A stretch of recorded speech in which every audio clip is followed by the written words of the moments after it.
Okay, everybody, welcome to the Drexel intro call, the opportunity call with Drexel Brothers. My name's Chris Perez. I am the current acting CEO of Drexel Brothers. I mentioned earlier I do these introduction to the business calls every Tuesday, Wednesday, Thursday at noon. So if you know anybody who's looking for the next opportunity out there, drive them to the call. And this is a very quick introduction call to commercial lending and the opportunity in general, not just about Drexel Brothers. Okay, I'd like to get started and talk to you guys a little bit about who Drexel Brothers is. Drexel Brothers is what we like to call a hybrid technology/finance company. What we really are is we are a reboot of a company that I built throughout the years called Commercial Loan Capital. Commercial Loan Capital, up until 2008, the market collapsed, was one of the largest correspondent lenders in the country.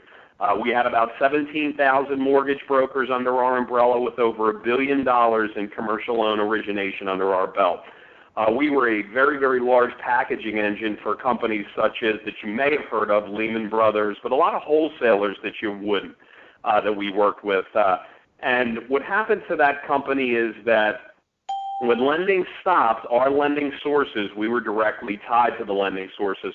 So when all of these lending sources and lending dried up, so did our big company we had built over the years. Now, what's really fun for me and for the Drexel team is we actually get to go back in a time machine and build a better business. And that is the neatest thing in the world that for people to get an opportunity. It's rare in life, they say, hindsight's 20/20. In our case, it's actually not. We get to go back in 2008 and see the waterfall coming in our time machine and say, man, what could we have done differently to have survived the market collapse? And we get to actually build a better business, a recession-proof business, multiple, and how we've effectively done that in 2014 is we built a company built around unparalleled technology and customer service with multiple revenue streams. The analogy I like to use about our company in 2008 was we were the Titanic. We hit the iceberg and we went under, and that was that. The company that we have here, Drexel Brothers, today is more like a modern ship. If we hit an iceberg, because all businesses are cyclical, if we hit an iceberg, we get to seal off that compartment, and we have 8+ linear revenue streams to keep the ship afloat and keep you and us making money. So what we've done is we've built a better business, and that's technology and multiple revenue streams, unlike our prior company, our large commercial lending company of the past. So that's really who Drexel Brothers is. We've actually come out with the first of its kind lending app for a smartphone or tablet where a commercial real estate broker or borrower can actually go on their smartphone and actually get an instant pre-approval for a commercial property or business loan. We were going to get the consumer's loan, but I have to limit our time today on how much information I can give you in one small call. So we're going to focus on commercial real estate. So our technology is app-based where somebody can get an instant pre-approval. Now, what's really cool about this app, and this is the first time ever, this application will allow a borrower access to Wall Street money or private financing or wholesale money that they would not normally have access to. Wholesalers do not advertise loan programs to the general public. This is actually a direct bridge to that money via smartphone or tablet. So now anybody instantly has access to private money or Wall Street money. Believe me, it's revolutionary. It's patent-pending technology that we've come out with. We have the first of its kind app that does this out there. No other company has what we have on the technology side. So that's a little bit about Drexel Brothers. Now I actually want to get into what's more important, the opportunity that lies ahead today for everybody on this phone, including myself. What's occurring has never happened in history before. There is a perfect storm that is occurring in the lending world that people are going to be able to capitalize on and get wealthy.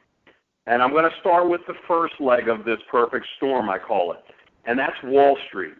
Now, Wall Street answers to Fortune 500 companies. And again, what I want to talk about today is I'm going to put things in very simplistic terms. So Wall Street answers to, say, GM or Chrysler, their pension funds. because Wall Street is entrusted with that pension fund to go get a return for a Fortune 500 company that has tens of thousands of employees, okay? So Wall Street, first leg of the perfect storm. What happened in 2008 when the market collapsed in on itself, trillions, and I'm going to use this term a lot. This is an odd one, trillions with a T. Trillions of dollars in 2008 went into very deep pockets when the market imploded in on itself. I equate money to energy back then. That money did not burn up. It didn't disappear. It just went into very deep pockets. And it's been sitting there for 6 long years through this recession, okay? What is happening today, now the recession is loosening a little bit and unemployment is dropping and real estate is coming back, is that Wall Street is having a lot of pressure put on them by these Fortune 500 companies. Chrysler, GM, these big pension funds, they need a return on their money invested for their employees. They need a return on these trillions of dollars. So Wall Street is about to flood the market with trillions of dollars of money. Okay? Now, the most logical place is not the stock market. The stock market is too volatile. So where Wall Street is going to invest that money is in real estate. They call it CMBS, commercial mortgage-backed securities. To you and me, it's a commercial loan, okay? And they're going to put a wave, a tidal wave of money on the street. Trillions of dollars are about to go into circulation, into lending, because it's real estate backed. There's collateral securitizing these loans, okay? So if the loan goes bad, there's a piece of property or an asset behind it. So that's the first leg of what's occurring, is about $1 trillion in loans is about to flood the market, okay, across the United States. Now, the second part of this perfect storm is that over the next 3 to 5 years, there's going to be over $1 trillion in commercial mortgage balloons that are coming due, where borrowers are going to have to refinance these loans. Now, why this isn't a part of a perfect storm is that a lot of these loans, the lenders that originally had done the loans no longer exist. Okay, they've gone out of business. So what that means is a balloon that comes due. Most commercial loans have a balloon. They're not 25-year fixed deals like a residential mortgage. Commercial has a balloon. So within 3 to 5 years, a borrower has to do something. Now, here's the deal. If the original lender doesn't exist, they went out of business, these loans they're currently being serviced by servicing companies. A servicing company cannot refinance that loan. So you have $1 trillion, in ballooning loans over the next 3 to 5 years that have to go to new lenders. Okay. Now remember what I said 2 minutes ago. Wall Street is about to flood the market with trillions of dollars of money, and they're looking for commercial mortgage-backed securities, okay, real estate loans. And oh, by the way, there's $1 trillion in ballooning real estate loans. Interesting. Anybody that is in the middle of this T word, this trillions, can and will get wealthy, okay? That's the opportunity that's in front of us. There's going to be a wash of money that's changing hands, and anybody that's involved in the middle of it is going to get wealthy and reap all the benefits, okay? Now, it is a perfect storm. That's just 2 storm fronts colliding. The third piece of this perfect storm is that banks have all been but federally regulated out of lending. There's a lot of requirements. When the market collapsed, a lot of people had to, new guidelines came about, and one of the big things is the Fed took a hard look at banks. Now, banks answer to the Fed because they're federally regulated, and they're also federally insured. So banks have been really federally regulated out of lending, and what I mean by that is, let's start with part 1, liquidity. Quick lesson in liquidity. A bank, if you were, in simplest terms, if you were to borrow $1,000 from a bank in 2007, the bank needed a requirement of, say, $500 cash in liquid asset reserve to give you $1,000. They hand you $1,000, they only need $500 in that account. Fast forward to 2014, if you wanted to borrow that same $1,000 from that bank, The bank's requirement now is $2,000. So for you to borrow $1,000, they got to have $1,000 cash on hand. So banks have, by liquidity requirements, it's a lot tougher for them to actually lend money. Now, there's two other reasons why banks are out of this lending frenzy. The second thing is banks have strict regulations on credit. Anybody who is in the fair to poor credit category is out. This is no longer a gray area. The days of the handshake banking, even if you've been with your bank for 25 years and put $1 million through your accounts, if your credit falls below a certain criteria, that 700 or 680 middle FICO score, you are out. They cannot give you a loan, okay? So in this tight market, lending market, anybody who has a fair or low credit score is out with a bank. Now, the third thing is businesses that show losses on their tax returns cannot get a bank-type loan, period. Okay? Losses on the tax returns, no money. Okay? So think about that. Now, I'm going to put it all together really neat for you. You have Wall Street that's going to flood the market with trillions of dollars of loans, and they're looking for commercial-backed real estate. You have $1 trillion in real estate loans that are coming due over the next 3 to 5 years that have to go to new lending sources. And oh, by the way, banks are not in the mix of this. And there you have the perfect storm of lending that is occurring. Anybody that is in the middle, helping facilitate these transactions, can and will get wealthy. Okay? Now, there is actually a bigger story here, and now I actually want to take into Drexel Brothers and who we are. The reason Drexel Brothers is existing was brought back to life is because Wall Street wants Drexel Brothers back to life. Big investment banks, they want all of these loans, and what we do is we manufacture the raw materials, the loans, and then we create thousands of them, and then Wall Street does their magic to it and creates a bond out of that, and then they sell that to the pension funds, okay? Wall Street does not want to do what everybody on this phone is going to be doing or what Drexel Brothers is doing. They don't want to go out and find Joe restaurant owner or hair salon down the street. Wall Street doesn't do that. Wall Street doesn't want to train people of how to be on the other side of the table with them and how to be in this business of lending. No, they don't want to do that. You can try and call Goldman Sachs. I try to call them. If your net worth isn't $10 million, they're not even answering the phone. Believe me, okay? So what Drexel Brothers is doing is, just like our prior company, we are manufacturing the raw materials. We're the guys and gals on the street that are finding people who need money, and that's everybody, and we're facilitating these transactions for Wall Street and the wholesalers, okay? So that's really what our function is to go out and get these deals, and that's what we're doing. Now, here's the opportunity. How do you get involved with Drexel Brothers? How do you get involved, and how do you get involved in this lending frenzy that is about to occur? It's pretty simple. If you're a real estate agent or a commercial real estate broker or you're a mortgage broker, start submitting deals. We have about 17-plus lending sources. We are diversified out. We not only do commercial real estate, we do business loans, and then come fall, we actually have a consumers app that's going to be coming out. So literally, Drexel Brothers is going to be all lending, cradle to grave. So if you're in our business, start submitting loans and let's start making some money together. It's very simplistic. You're going to know your deals. You're going to know your deals that need financing, and then you can just get involved and we'll start making you a lot of money, okay? So it's simple as that. Drexel Brothers is going to be all lending. What's interesting for people that are not in the business or in the business is, yeah, you might do a commercial real estate loan and make $15,000, but we have technology now, cradle-to-grave lending, where we're going to be that particular client's lending source for a lifetime of loans. This is how we've built a better business. I don't want to spend too much time into that, but what I can tell you now is when you make money with us with a client, you're probably going to make money for a lifetime on that client. That's how we built a better business.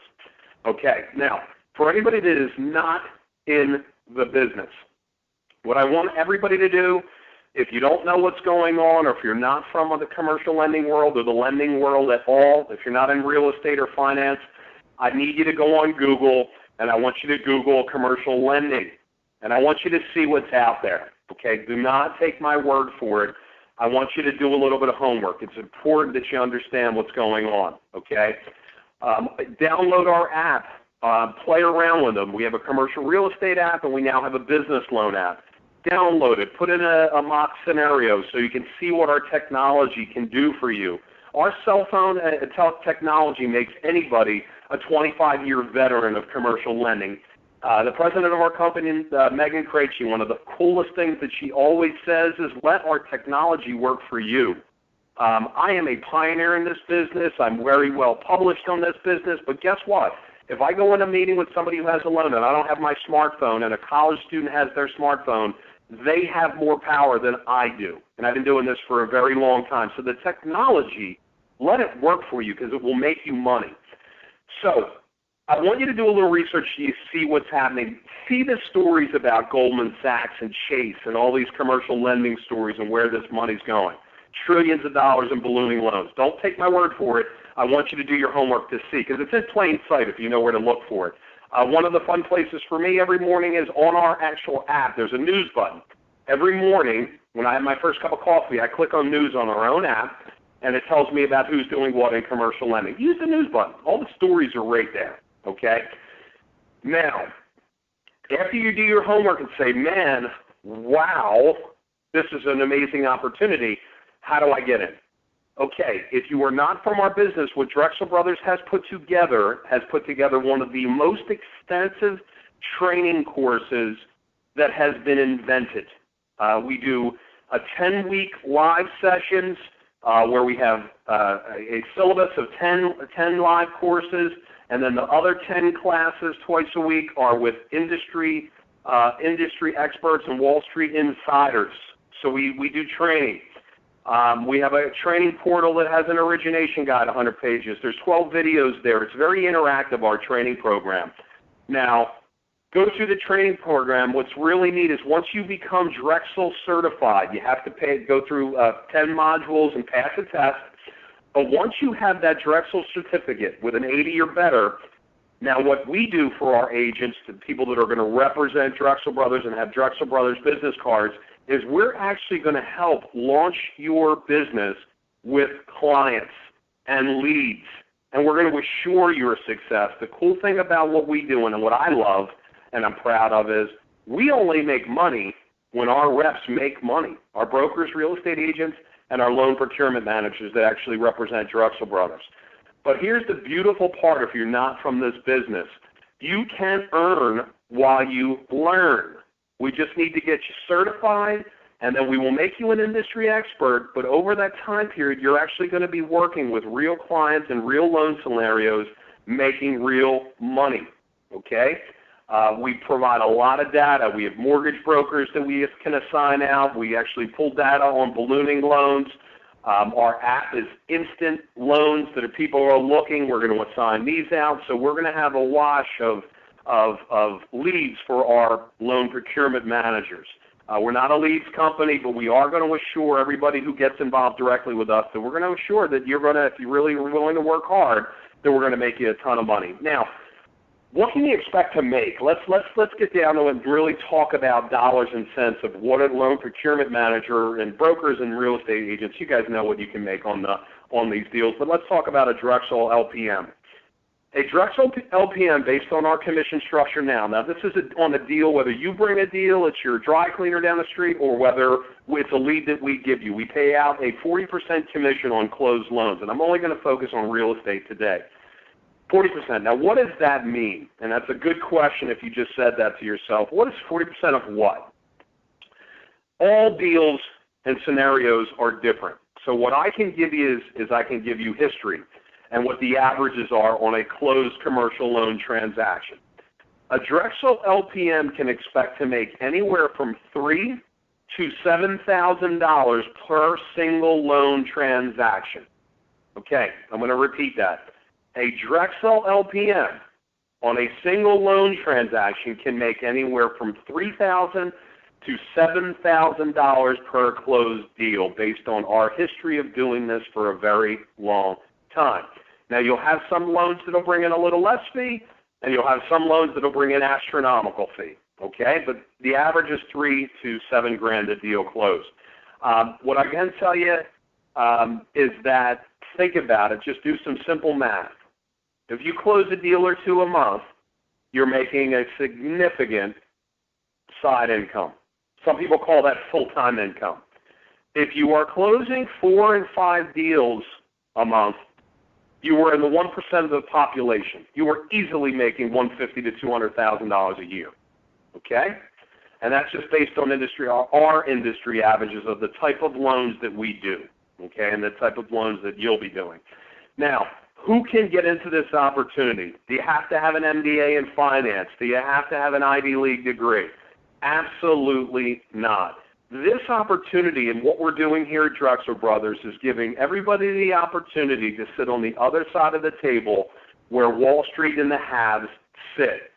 Okay? That's what we're doing. This business is for anybody who's willing to roll up their sleeves, do a little bit of work, and you can get wealthy, period. It's for a college student who just got out of school and can't find a job. It's for a senior that maybe the retirement, they're looking to supplement that retirement. It's for the most sophisticated real estate broker or mortgage broker to a stay-at-home mom. In our prior company, we had bartenders and bouncers making $20,000 to $30,000 a month. Our processors never made less than $250,000 a year.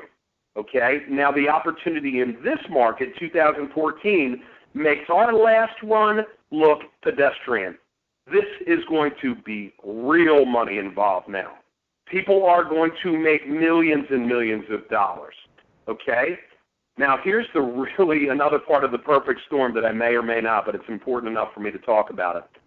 Wall Street does not want to be on the field, okay? They don't want to be playing the game at the field level. We are the baseball players. We're on the diamond. Wall Street is the owners up in the box looking down. They don't want to do what we do, but now we're on the same team with them. And we're going to make real money doing this, and we have for many, many years. Now, Drexel Brothers, what we've done is now given you the technology that nobody else has out there.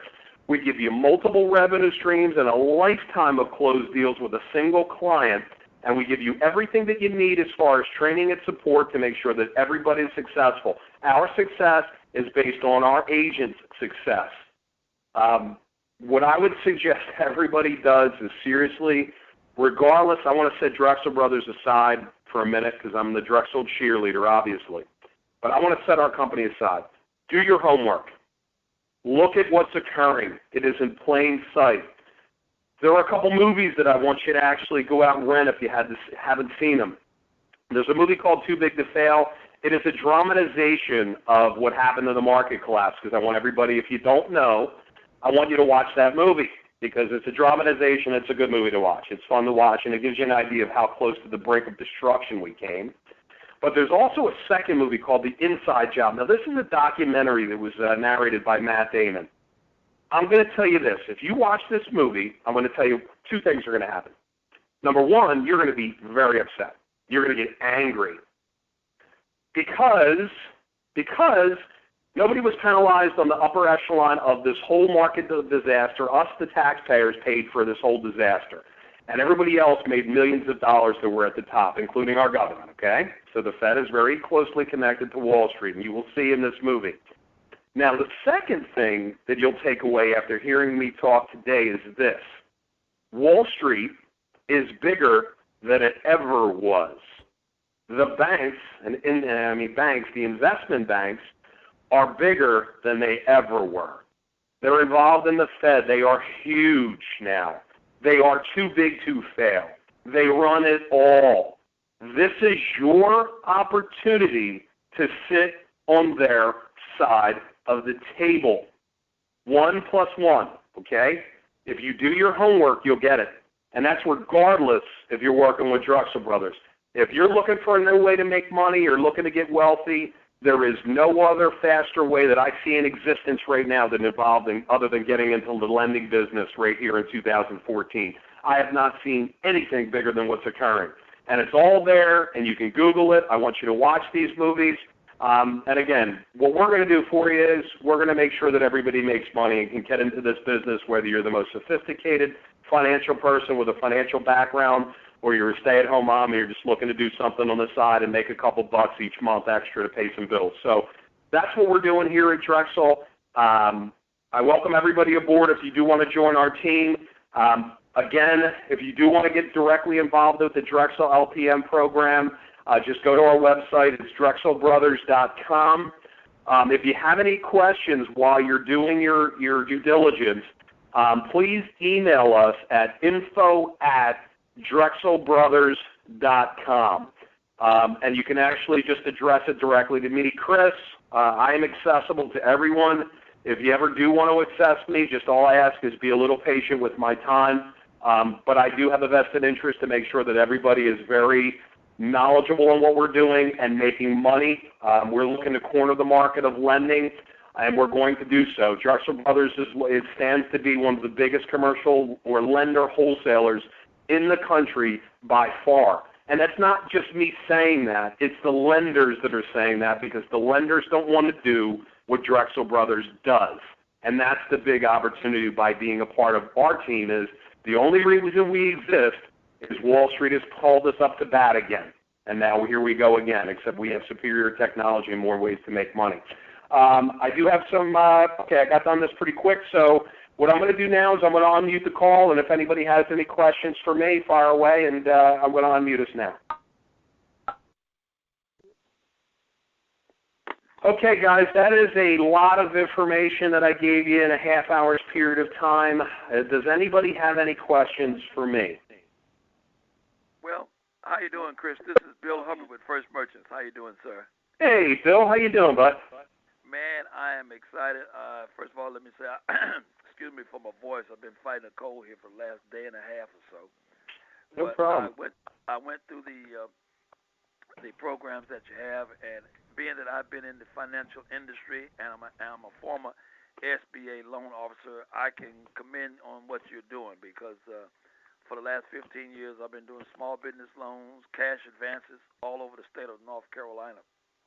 Fantastic. Fantastic. Well, I appreciate you. I appreciate you chiming in, and you're an insider, so you know what's occurring. You know that stated commercial loans and blanket commercial real estate. This stuff hasn't existed for 6 years. It's all coming back. All of the wholesalers are competing to get their programs out there. Guys and gals like us, we have billions, if not trillions, of dollars to put on the street. It's happening right now. So, you know, Bill, welcome aboard, bud. Let's get some deals moving. I can't wait to start handing you checks for $20,000 and $30,000, because that's what they look like on the bigger deals. And you can attest to that, right? I can.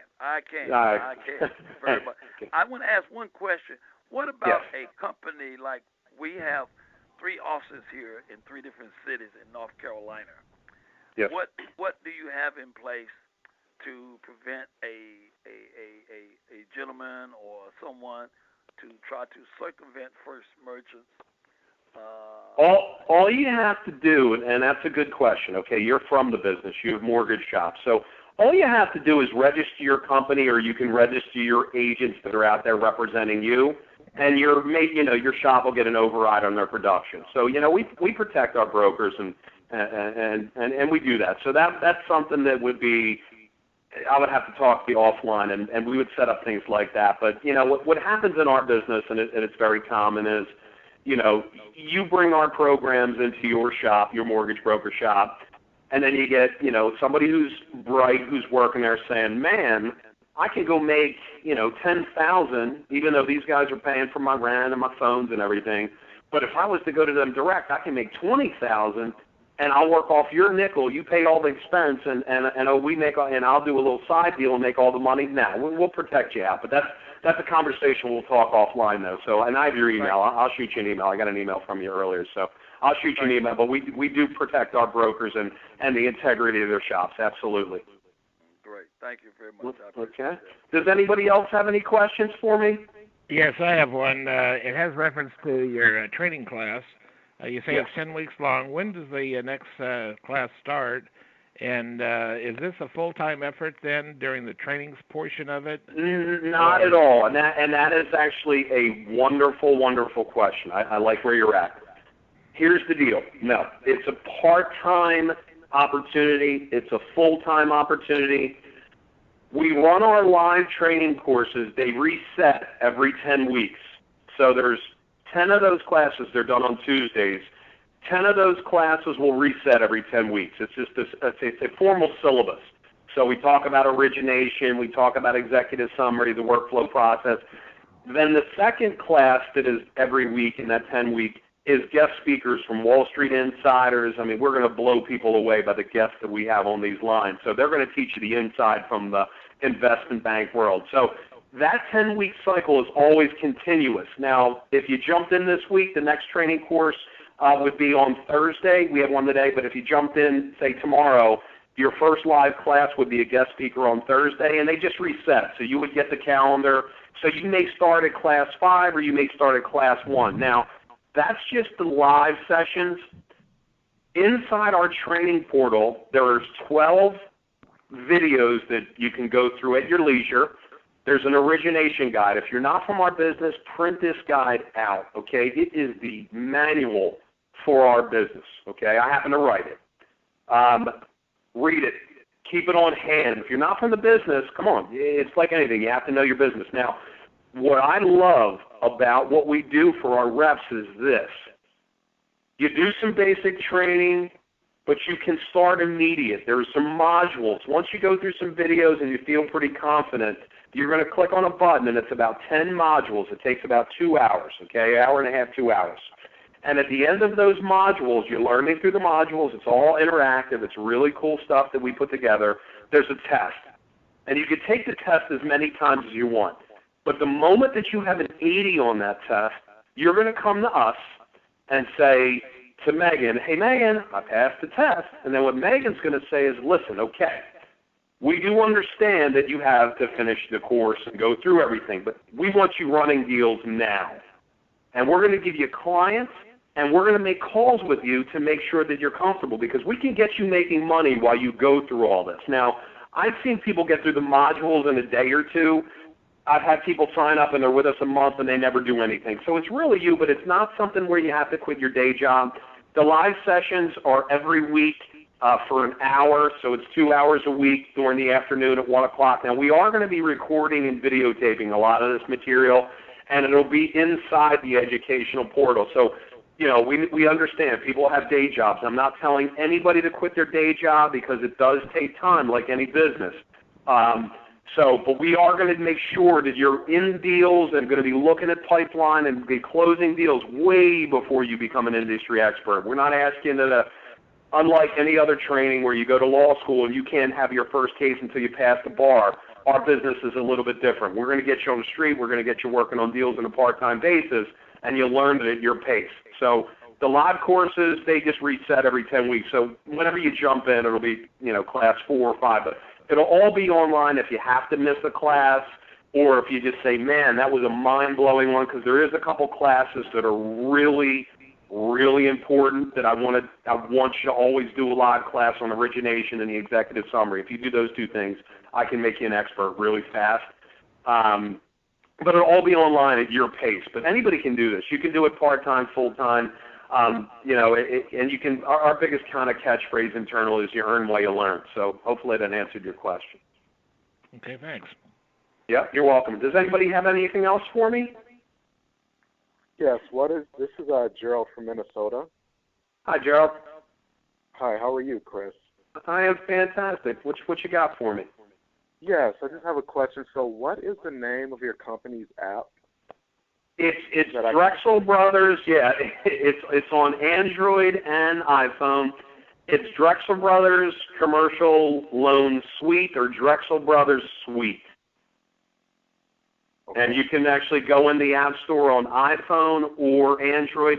But if you do go to our website, drexelbrothers.com, it'll tell you the links of where you go in the apps to download these apps. So right now, we have two independent apps available. One is for commercial real estate, and one is for business loans.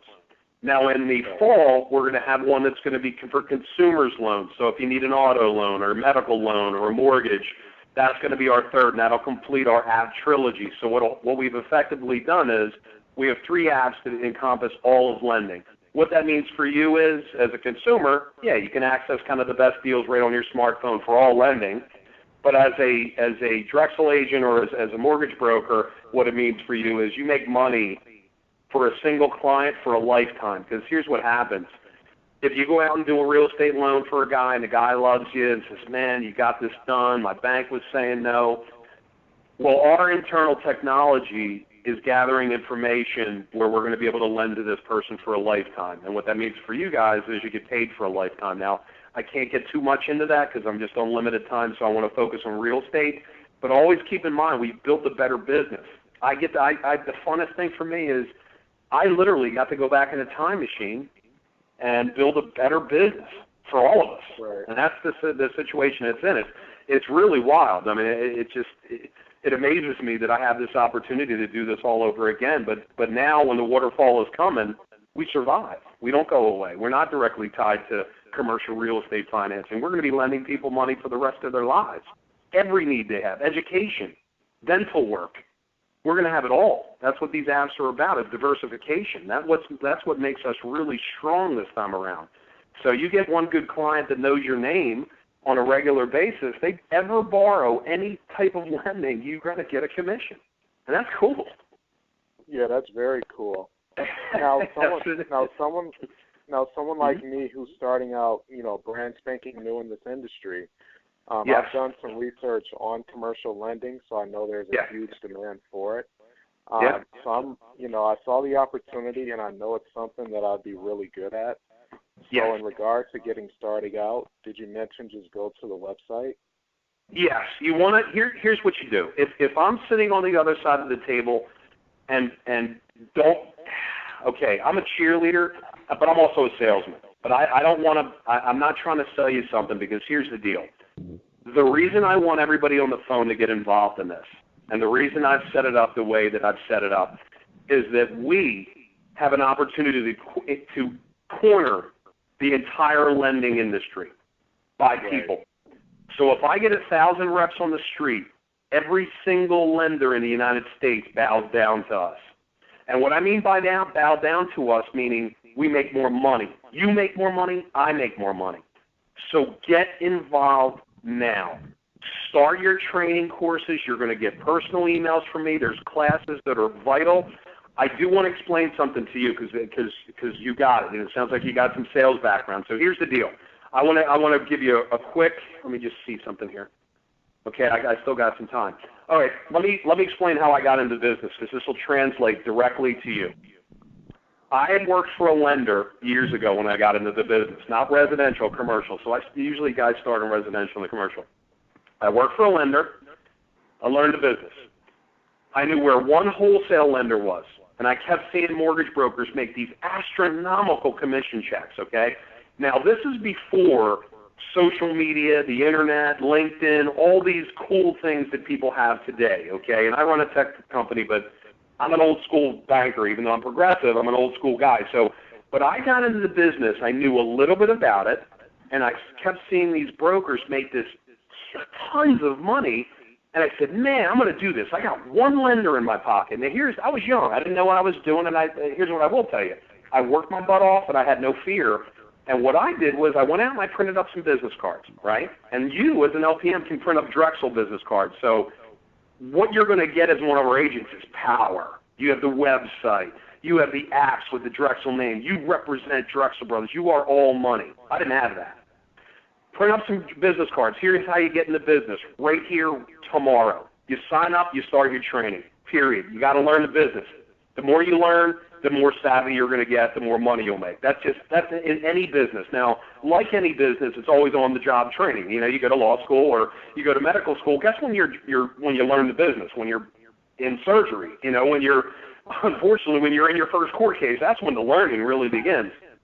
So what I would recommend if you're a newbie is you get signed up, you begin. Start watching some videos. I know it's going to be boring and some of those things, but you just got to do it. You got to do it. But what I would do immediately, once you are signed up as an LPM, you can represent Drexel. Spend the $10 with Vistaprint and get yourself 250 business cards. I think they're 500 now.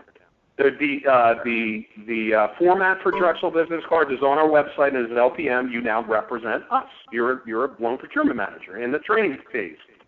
And then what I would do is, and how I got involved in this business is every business that I came in contact with every day, I would give a business card. I was this young guy on the street, and I would say, listen, I'm the lender for your area. I go drop off my dry cleaning, I'd give them a card. Pizza shop, I'm getting a slice, I'd give my card to the manager. Now, this is, again, without LinkedIn, Facebook, all this cool stuff, Craigslist, I didn't have any of this. I just had some business cards, and I had one lender. And I was relentless at it, though. I gave out like 500 business cards in a month and a half. Now, that's with one lending source, and no sophistication and none of this app stuff and all this. It took me 90 days to close my first deal. And believe me, I was starving. Now, I couldn't do what I did back then. I have a family now, but I went all in. But back then, I could have laid on somebody's couch, and if I had to, I literally had change in my pocket. And in 90 days, I closed my first loan. I made $27,000 my first closed transaction, okay? Now, here's where it got really exciting, though, because you say, man, 27 grand, one deal. Now, you know when it got cool? The following Friday, I closed my second deal, and I made $17,000. And I never had to look back financially until 2008, until the market collapsed. And that's how I got into the business, with a pocket full of business cards and one lender.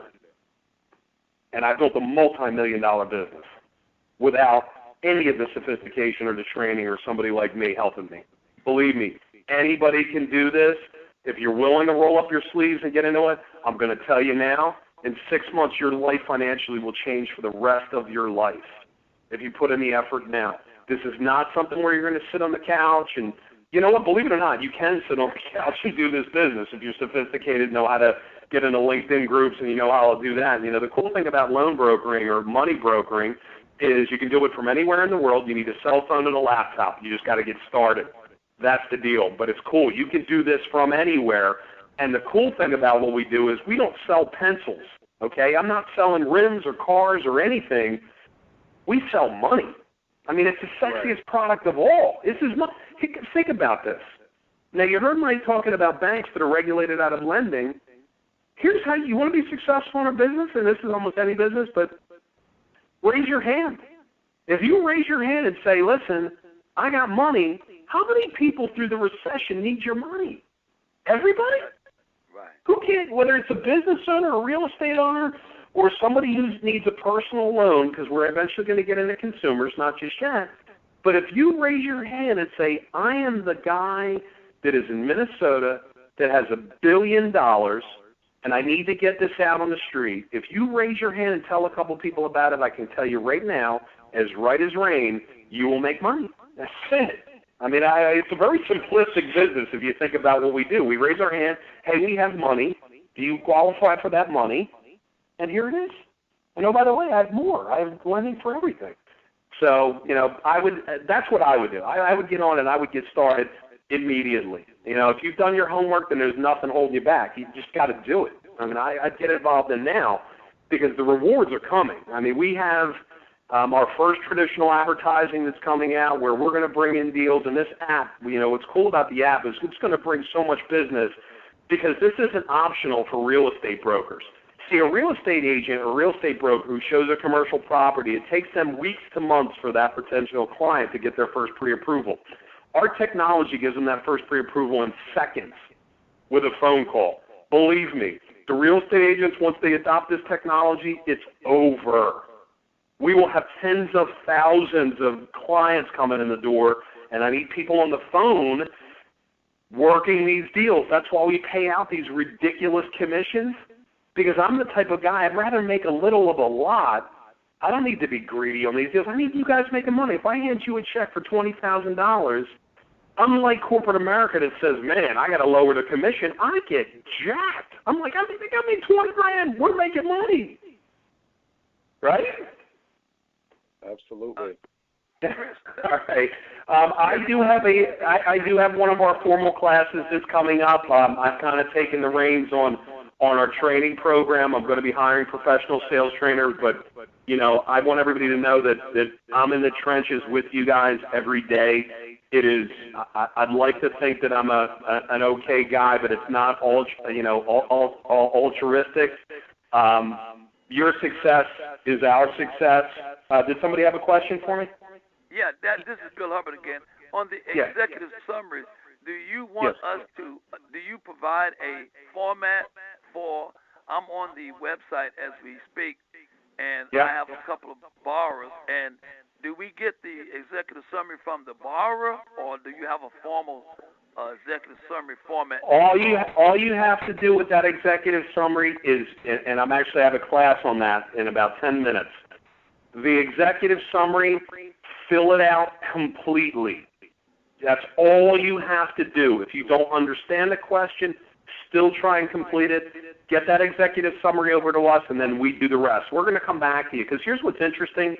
You may get a borrower that says to you, hey, I need a hard money deal. Well, in reality, they need this deal. And that's where we're experts. Like, for instance, I have somebody who's in a deal that's upside down. It's a real estate deal, but I might be able to get them $100,000 next week while we're doing the real estate transaction that takes a little bit more time because you need an appraisal. So all I need from brokers is I need an executive summary. In 5 minutes, I'm going to tell you, here's what we need to do. Here's the documents we need. I'm going to close this loan this week. You're going to make X. And we're going to close the second loan in a week. So, hey, guys, I hate to cut this short, though, but I got a training class that I'm doing it in a couple minutes. Here's the deal. Info@Drexel Brothers. Direct the email to me. Say, hey, Chris, I was on your call. I was worried about this, or I have concerns about this, and I will get back to you individually, and I will email you all of my personal information. Just make sure it's addressed to Chris. I do have to cut this call short, though, because I got to go into a training. So if you do have a question where it sounds like a couple of you guys and gals may, just info@Drexel Brothers, and welcome aboard, everybody. And again, we're going to take care of you because it's our vested interest to do so. And do your homework if you're not from the industry. It sounds like a couple people on the phone get it, but it's right in plain sight, regardless if you ever work with us. This is a real opportunity to be on the side of the haves and the Wall Streeters, okay? Thank you for joining the call, everybody, and I'm here if you need me. info@DrexelBrothers.com. Thank you.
Is there a way that I can, hang on one second.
Okay, we are now recording the call, and I'm going to mute everybody out. Hang on for one.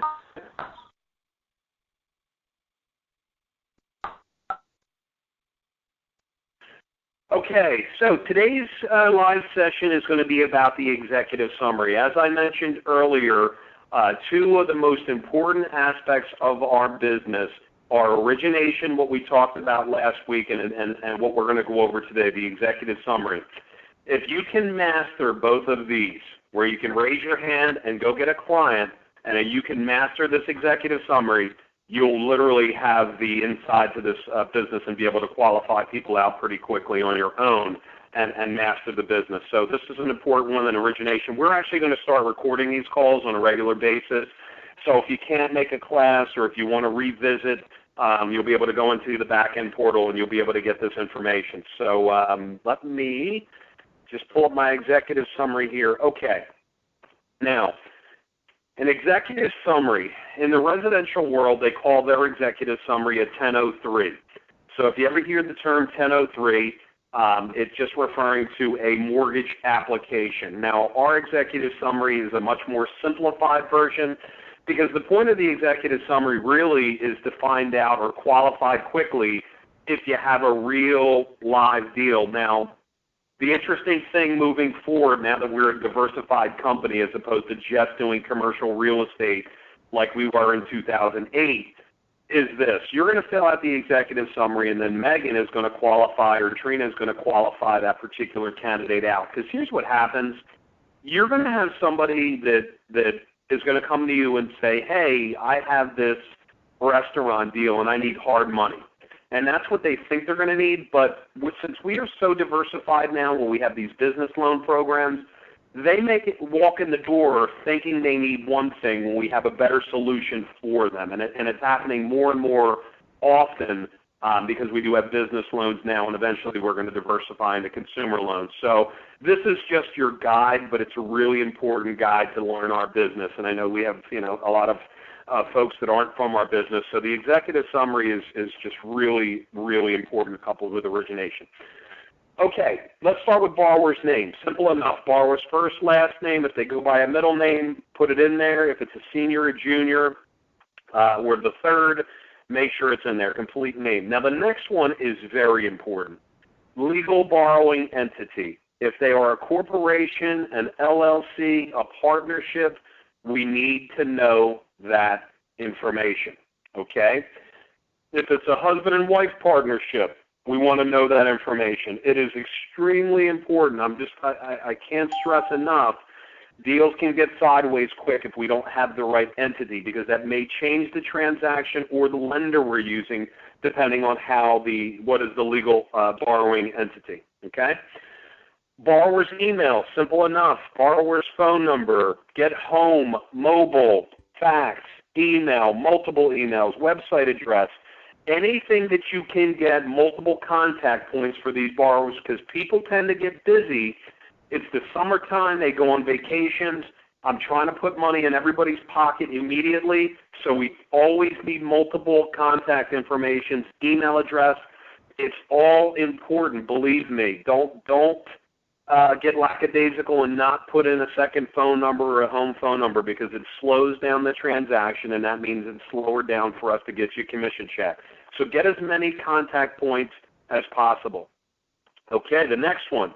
If you want to get paid, referring agent or LPM, use your name. Put your name in there. If you're using YAP, put your name in there. If it's a call-in, put your name in there. We monitor all this carefully, so we know that if a borrower comes in the door, it's going to be yours. If they try and come in and they're already registered with us and you brought them in, you're going to get paid for a lifetime on your clients. But wherever there's a space, if you're doing it online or on the application, just always put your name in there just to make sure that you're protected, and we protect you anyway. Okay, now, type of loan requested. And I'm going to get into this in another class, but I'm going to talk about it right now. In the grand scheme of commercial real estate financing, okay, and this is not business loans, this is something entirely different, but if we're talking about the world of commercial loans, real estate, there are three basic types of loans that somebody's doing a real estate transaction. That's going to be a bank rate type program where that borrower has a perfect FICO, great cash flow, $1 million net worth. They're bank rate type programs. Then the second category you're typically going to have is you're going to have a stated borrower. Stated just means losses on tax returns, okay, which automatically rules out every bank in the country. Love those deals. You're going to make the most money with those deals, and believe it or not, 70, 80, 90% of potential borrowers are going to have losses in their returns if they're in business, especially during the recession. So stated is where your money is. And then you have hard money. Now, something about hard money, higher interest rates, shorter terms, they close a lot faster. Two people that need hard money are typically a borrower that's struggling, that may have the losses on the tax returns, maybe their credit had taken some hits, or they may be an A borrower, they just need money really fast. So don't always think as hard money as scratch and dent, because you have very sophisticated borrowers that can go to the bank, but banks don't lend in a week. So they may need hard money. So I don't want you to ever look at hard money saying, oh, that's just bad credit or scratch and dent. We love scratch and dent as stated. That's where big fees come into play. People that need money in 7 days, that's where big fees come into play. That's where you're going to make the most income. So we call, if you look at our executive summary sheet, you got your full document bank type, and then you have bank alternate. We lumped it together, stated and hard money. We're calling that bank alternate, okay, just so there's only two options there. Loan amount requested, obviously that's important. One of the things that we don't have on our we do, we have it further down. Okay, so loan amount requested, it's either going to be a purchase or a cash out refinance or a refinance, so how much money are they looking to borrow? Fair market value. We want that for a purchase, or we want that for a cash out refinance or a refinance. So fair market value, all the fair market value is what their property is worth. Now, something that you have to know about fair market value, and this is important for you just so you don't waste time, and we have a class on qualifying, a specific class on that, but fair market value is very important to you because everybody thinks that their property is worth more than it is. That's human nature. You know, people are proud.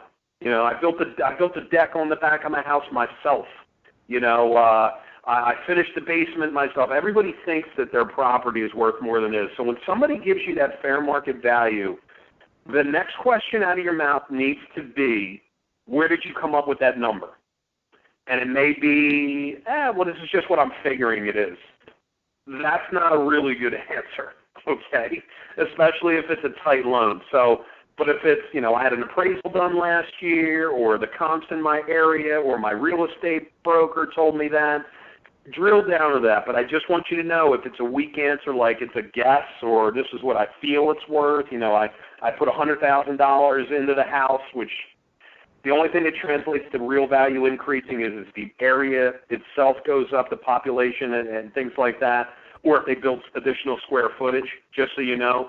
But if they are giving it an answer based on pride of ownership, I just want you to know out of the gate that's probably not an indicator of what their property is really worth.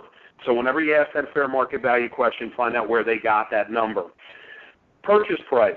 It's only for a purchase. That's a pretty simple one. What are you buying the property for? Okay, for refinances or refinance cash out. This, believe it or not, is a loaded question and an important question. Original purchase price. Now, here's why. I'll give you a deal scenario. Guy says, I bought, you know, I'm looking for $1 million. My property's worth $2 million. And then we say, okay, well, what did you buy your property for? What was the original purchase price? Because you want to pull cash out refinance. And the guy says, well, I bought it a year ago for $100,000. Okay, big red flags. Even if this particular borrower got the deal of a lifetime and was able to buy $1 million property for $100,000, and now he wants to borrow $1 million out of the property cash out, the lenders are going to be very, very resistant to do that particular deal. Original purchase price is important because we want to know, wait a minute, how did you get the property on the deal? Was it a family deal? Was it the property willed to you? How did you get the property at such a low cost?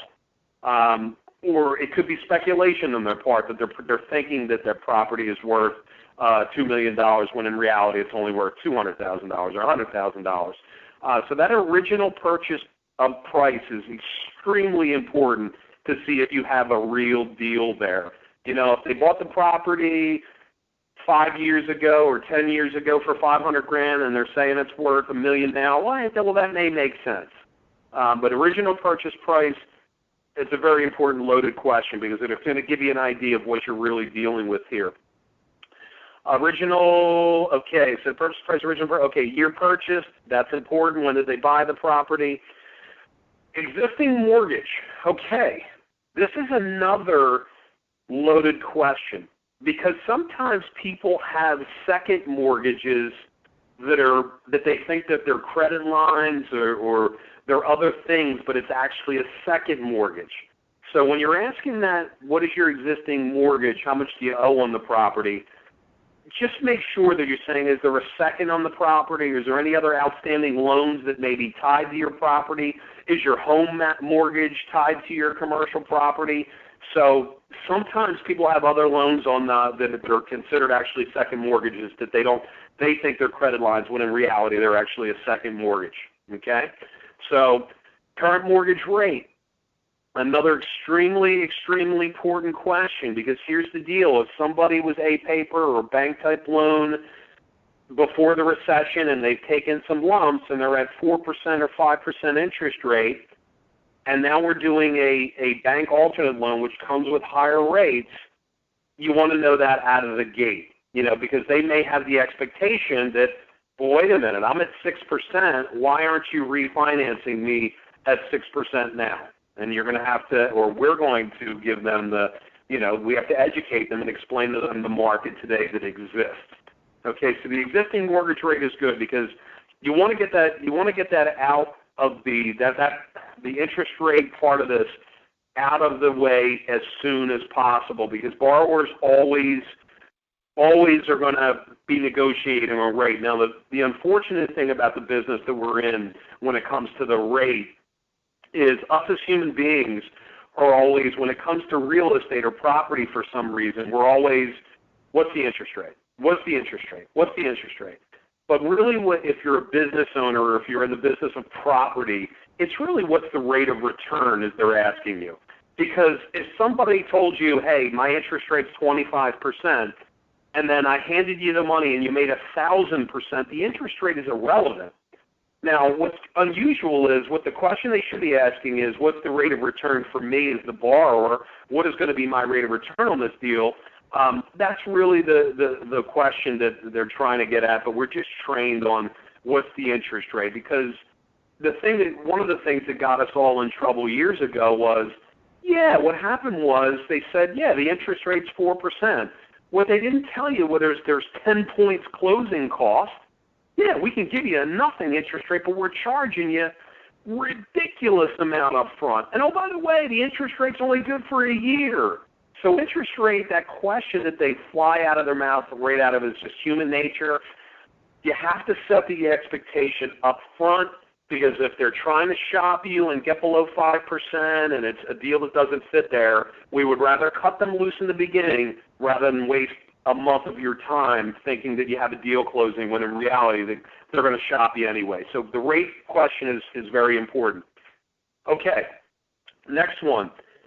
Also extremely important, use of funds. If you're getting a use of funds, a cash out refinance, somebody has equity in their property, they want to refinance out and they want to pull some money out of their property. We want to know where it's going, okay? And the answer can't be, I'm going out to Vegas betting on black, okay? Especially if you have a large cash out. We want to get down into that because the lenders are going to want to know. Some of the cash out questions, what are they doing? They may be remodeling. That's a really good one. They may be buying a new location. That's a good one. They maybe just need working capital for their business. They may be buying out a partner. What's really important about that is not only for the lenders what the use of funds are, especially if it's a lot of cash they're trying to pull out. That question is also loaded for you on how you're going to qualify that particular candidate. And again, we have a specific course on qualifying. It's really important to find out use of funds because, again, this is one of these questions that's going to tell you if you have a loan or not. If it's, I got some equity in my property, I figured maybe I could do something with it, I'm going to tell you right now, put them on ice. Put them on hold. Give them let Meg quote a price or whatever, because if it's a vague answer on the use of funds, you really have a 50-50 deal. Maybe they're going to take a loan, maybe they're not.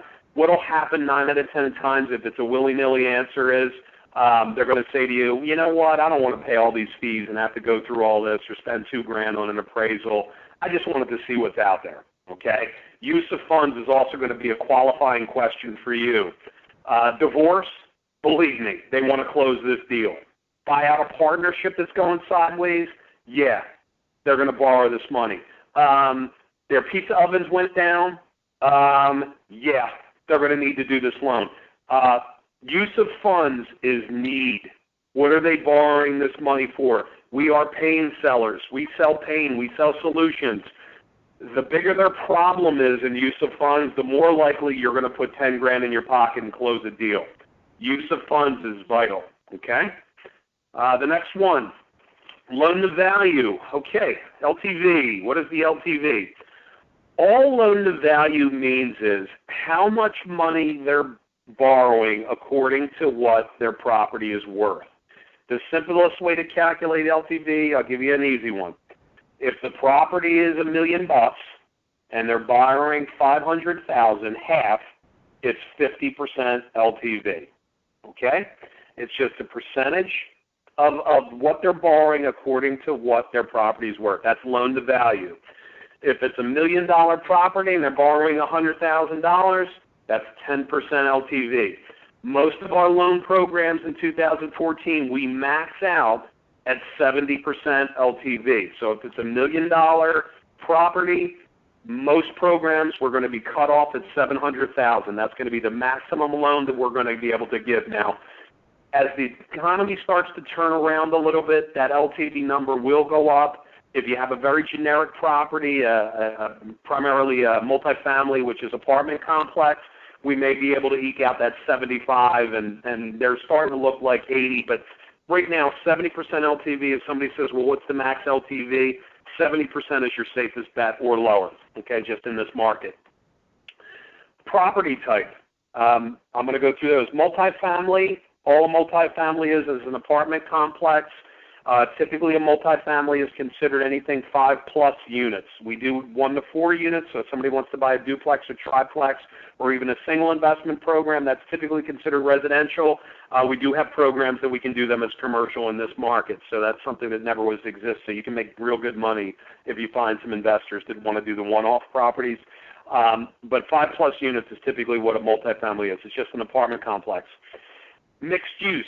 A mixed use is where there's a residential component coupled with commercial property. The best type of mixed use is a restaurant with a couple apartments upstairs. So residential component along with a commercial, that's considered a mixed use property. Retail is retail. Retail is a storefront type property. Strip mall is typically retail +4. So you can get a small strip mall, a big strip mall. Office is office, that's just office. Warehouse is a warehouse. Self-storage is a self-storage, and then you have other. Now, if you get other, industrial, farmland, just put other, and then the last property address. This is extremely important. Just put down the property address, because a lot of the lenders, what they're going to do is, before they go out and spend somebody's $3,000 on an appraisal, they're going to look at that property address, and they're going to do their own comps pretty fast. They're going to look it up. They're going to see what the population is. They're going to see what the crime rates are. Believe me, the lenders, they're careful of where they're lending money. So that property address is really important because, again, it's a qualifier. We may pull it up, and it's the crime rate's too high there, or something really wacky, or property values are too declined there that they just can't do the deal. So always get the property value. so the lender can say yes or no faster. It's going to save you time and heartache down the road, so you don't waste time. And we don't ever want you wasting time. Now, property description. This is extremely, extremely important, okay? I don't care if you ask about the property. Even though you think you know what it is, it's a pizza shop, it's a hair salon, it's auto repair, drill down, ask them the question, hey, describe your property to me. Oh, it's a hair salon. We have 2 apartments in the back that I didn't show you. Property description.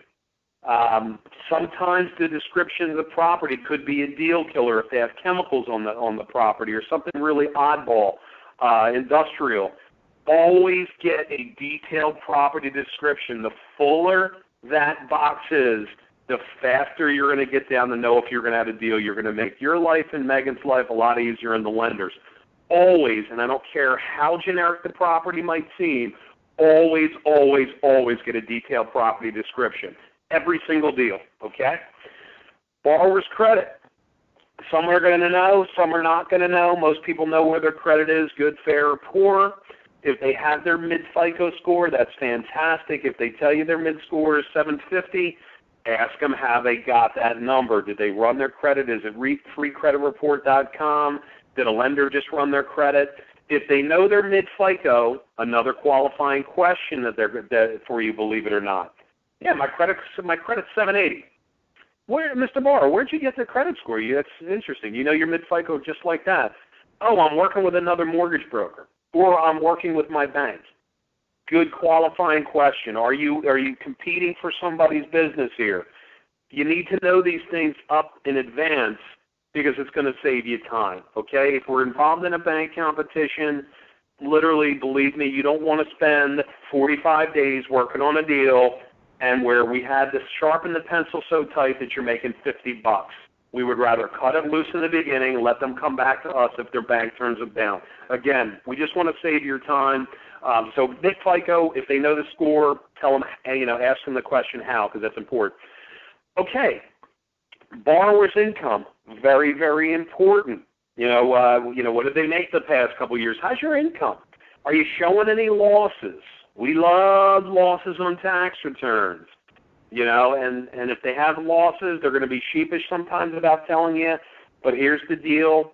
In the end, when it comes to lending, we're going to qualify it all, okay? We're going to need their tax returns, even though their losses are going to be irrelevant.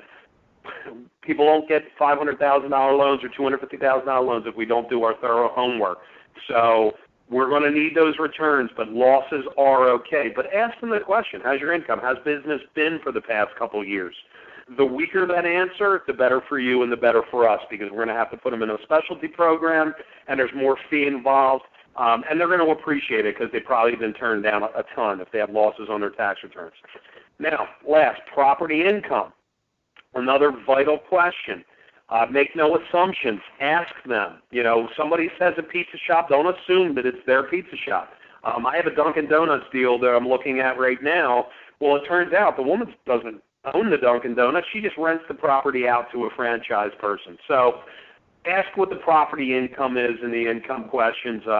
Every single piece of this form serves a purpose, and there are underlying information that the answers to these questions are going to let you know if you have a real deal or not, like that FICO score question, okay, or income questions, or use of funds questions. These actually, they're needed for the deal, but they're qualifiers so that you know that you have a real deal. Me personally, I see an executive summary with losses on the tax returns. They have decent credit, and they're in a situation that they got to buy out a partner, or they have an opportunity that's coming up and they need the money by Friday. Those are the deals, if it has problems to it or it has a real need to it, that I get excited about. Anybody who's vague about use of funds, be very careful because they're going to waste your time. Anybody who's at a ridiculously low interest rate that's pulling cash out has to be educated up front that 4% does not exist in this marketplace unless you're, Warren Buffett. Okay, so we a lot of these questions serve multiple functions, not just the obvious. Okay, So that right there is the executive summary. It's not rocket science at all. And now I'm going to open up the floor for any questions you guys might have. Hey, guys. Can you hear me? Yeah. Okay. You got any questions for me? Fire away.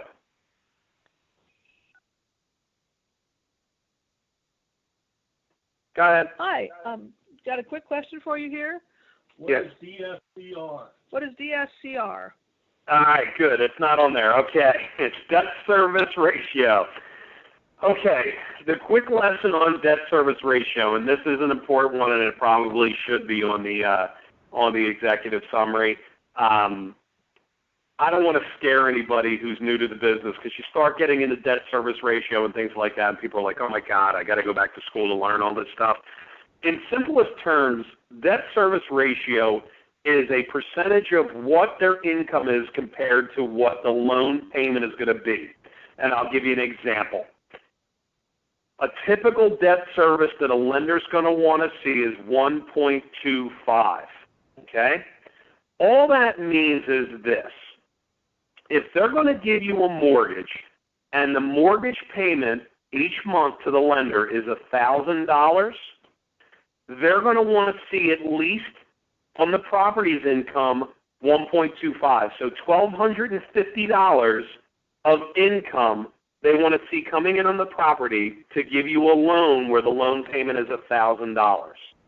Okay? All it is a ratio.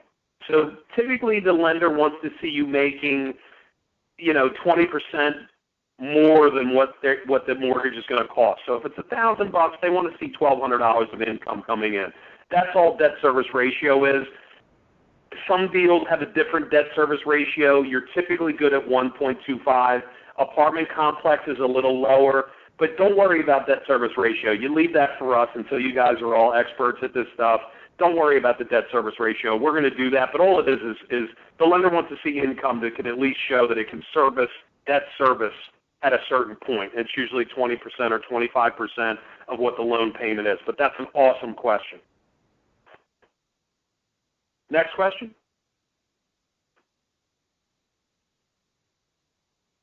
Hey, Chris, it's DeAndre. How are you? Hey, DeAndre. How you doing, bud? Good, good. You spoke a little bit about the FICO score. What services should we watch out for? You mentioned the free credit report score and all of that. Yeah, you got to be careful with any of the free credit report or credit karma and all these things, because they're not actual FICO scores. Meg has the way that somebody can get their real mid FICO score for free. So, I would follow her guidance if anybody doesn't have a hard credit pull. Meg can show them how to get it for free. But just anytime that they have a free, if you get something that comes over that says freecreditreport.com or Credit Karma or something like that, I just want you to take it for a grain of salt, because it may say 700, but then when you do a hard pull, they're actually 620. And not that we can't do any credit score with certain deals, it just changes it could change the lender, or it could change the program if it's a wild swing in credit. So just be careful of any of the stuff that they get for free. Or if it's not current, they may say, oh, last year my credit was, 700, and okay, how was still bad last year? Oh, we got killed. I'm paying stuff for the business on my credit cards. Well, if their debt has gone up, their credit score has gone down. Right. So just be leery with that. But I would follow Meg's guidance if you need to get a free credit report for somebody that's accurate. Got it. But thanks. Good question. Anybody else for me?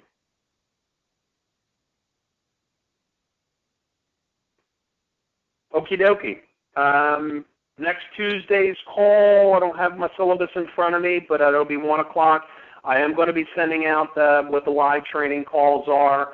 We are going to have some really wild guest speakers on Thursday, so pay attention to those. We're going to be recording all of this as well, so we do understand that people have day jobs. If you can't get on one of these afternoon calls, we are going to record it all for you guys. Also, just please feel free to use me for anything. My email address is my first initial last name, cperez@drexelbrothers.com. No question is too small. Again, the origination is important. Get your name out there. Become the expert. What I can tell you is we're doing a lot of we're coming up on fall, and we're going to be doing a lot of traditional advertising, which will mean a lot of leads and business for you guys. We're going to start waking up the mortgage brokers. So everybody that's immersed in on this and makes these training calls, and we're seeing the questions from, we are going to feed you, okay? Because this will break loose at a point, and there'll be more business than any of us can handle. So make sure you're trying to make these calls or getting through the training. Make sure you know your business. I love the question on debt service ratio. It just means you guys are paying attention to some of the questions that are out there. If there's any complexity to it, just send me an email. Again, Meg is more the actual deal person to get into the root of the deal. Anything about our business, you contact me. I will tell you, everybody on the phone or anybody who's been grandfathered in, anybody that you recruit or you send to our training calls, I do a training call now, an intro to our company call. I do it 3 times a week at noon, Tuesdays, Wednesdays, Thursdays. Anybody you drive to those calls that signs up, we are now cutting you a check for $40 immediately. And more importantly, you're going to get a 1% override as long as they are an active LPM. That's going away for most of the population. So if you do know some people, you want to do some recruiting and build a little residual income, you're all grandfathered in, everybody that's on this phone. Just use me if you need me, guys, and we're here for you. I am going to send out an email with the new call-in numbers for these training calls, and I'm not sure who your guest speaker is on Thursday, but I will talk to all of you next Tuesday. Thanks for jumping on, guys. Thanks, Chris. Yep, my pleasure. Bye-bye.